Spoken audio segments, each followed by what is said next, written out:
Execution. Principle 10. Market participants should handle orders fairly, with transparency, and in a manner consistent with the specific considerations relevant to different order types. Market participants should be aware that different order types may have specific considerations for execution. For example, market participants handling a client's stop-loss order should obtain from the client the information required to fully define the terms of a stop-loss order, such as the reference price, order amount, time period, and trigger. Disclose to clients whether risk management transactions may be executed close to a stop-loss order trigger level, and that those transactions may impact the reference price and result in the stop-loss order being triggered. Indicative examples of unacceptable practices: trading or otherwise acting in a manner designed to move the market to the stop-loss level and offering stop-loss orders on a purposefully loss-making basis. Market participants filling a client order, which may involve a partial fill, should be fair and reasonable based upon prevailing market circumstances and any other applicable factors disclosed to the client in determining if and how a client order is filled. Paying attention to any other relevant policies. Make a decision on whether and how to fill a client order, including partial fills, and communicate that decision to the client as soon as practicable. Fully fill client orders they are capable of filling within the parameters specified by the client, subject to factors such as the need to prioritize among client orders and the availability of the market participant's credit line for the client at the time. Market participants handling a client's order to transact at a particular fixing rate should understand the associated risks and be aware of the appropriate procedures. Should not, whether by collusion or otherwise, inappropriately share information or attempt to influence the exchange rate. Should not intentionally influence the benchmark fixing rate to benefit from a fixing, whether directly or in respect of any client-related flows at the underlying fixing. Should behave consistently with the Financial Stability Board's foreign exchange benchmark report recommendations, including, but not limited to, pricing transactions in a manner that is transparent and is consistent with the risk borne in accepting such transactions and establishing and enforcing internal guidelines and procedures for collecting and executing fixing orders. Indicative examples of acceptable practices: transacting an order over time before, during, or after its fixing calculation window, so long as not to intentionally negatively impact the market price and outcome to the client. Collecting all client interest and executing the net amount. Indicative examples of unacceptable practices: buying or selling a larger amount than the client's interest within seconds of the fixing calculation window with the intent of inflating or deflating the price against the client. Buying or selling an amount shortly before a fixing calculation window such that there is an intentionally negative impact on the market price and outcome to the client. Showing large interest in the market during the fixing calculation window with the intent of manipulating the fixing price against the client. Informing others of a specific client dealing at a fixing rate. Acting with other market participants to inflate or deflate a fixing rate against the interests of a client. Market participants handling orders that have the potential to have sizable market impact should do so with particular care and attention. For example, there are certain transactions that may be required in the course of business, such as those related to merger and acquisition activity, which could have a sizable impact on the market.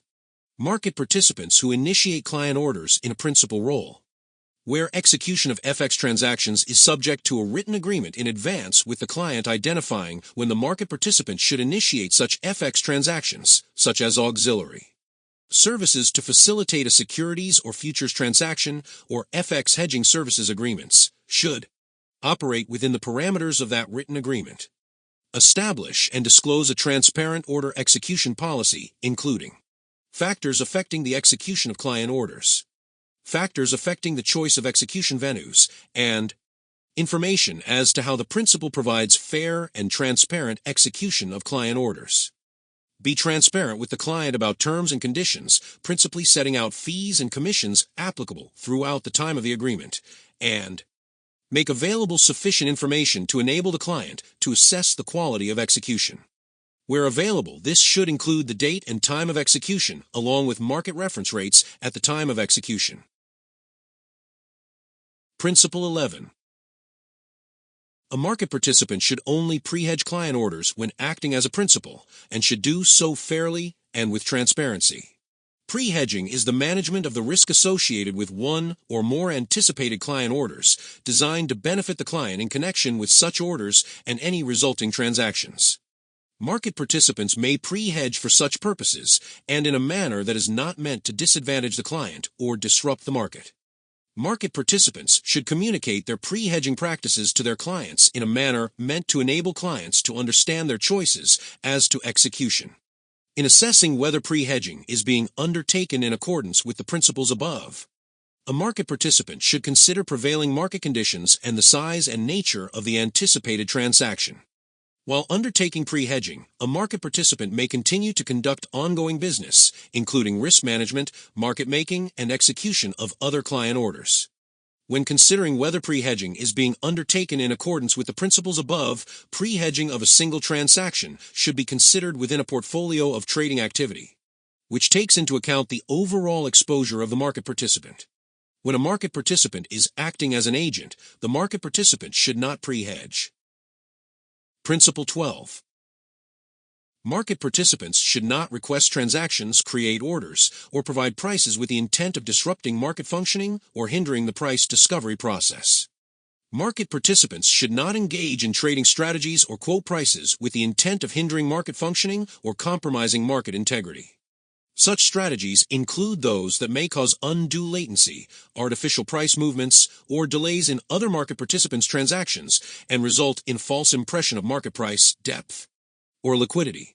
Such strategies also include collusive and/or manipulative practices, including but not limited to those in which a trader enters a bid or offer with the intent to cancel before execution, sometimes referred to as spoofing, flashing, or layering, and other practices that create a false sense of market price, depth, or liquidity. Market participants providing quotations should always do so with a clear intent to trade. Prices provided for reference purposes only should clearly be labeled as such. Market participants should give appropriate consideration to market conditions and the potential impact of their transactions and orders. Transactions should be conducted at prices or rates based on the prevailing market conditions at the time of the transaction. Exceptions to this, such as historical rate rollovers, should be covered by internal compliance policies. Without limitation, market participants handling client orders may decline a transaction when there are grounds to believe that the intent is to disrupt or distort market functioning. Market participants should escalate as appropriate. Principle 13. Market participants should understand how reference prices, including highs and lows, are established in connection with their transactions and/or orders. This understanding should be supported by appropriate communications between the parties, which may include disclosures. In the event that a third-party pricing source is an input in establishing this reference price, both parties should understand how that pricing measure is determined and what the contingency arrangements are in the event that the third-party pricing is unavailable. Principle 14. The markup applied to client transactions by market participants acting as principal should be fair and reasonable. Markup is the spread or charge that may be included in the final price of a transaction in order to compensate the market participant for a number of considerations, which might include risks taken, costs incurred, and services rendered to a particular client. Market participants should promote transparency by documenting and publishing a set of disclosures regarding their FX business that, among other things, makes it clear to clients that their final transaction price may be inclusive of markup. Makes it clear to clients that different clients may receive different prices for transactions that are the same or similar. Helps clients understand the determination of markup, such as by indicating the factors that may contribute to the markup, including those related to the nature of the specific transaction and those associated with the broader client relationship, as well as any relevant operating costs. Discloses to clients how markup may impact the pricing and/or execution of any order linked to or triggered at a specific level. Firms should have policies and procedures that enable personnel to determine an appropriate and fair markup. These policies and procedures should include, at a minimum, guidance that prices charged to clients should be fair and reasonable considering applicable market conditions and internal risk management practices and policies. Guidance that personnel should always act honestly, fairly, and professionally when determining markup, including not misrepresenting any aspect of the markup to the client. Market participants should have processes to monitor whether their markup practices are consistent with their policies and procedures and with their disclosures to clients. Markup should be subject to oversight and escalation within the market participant.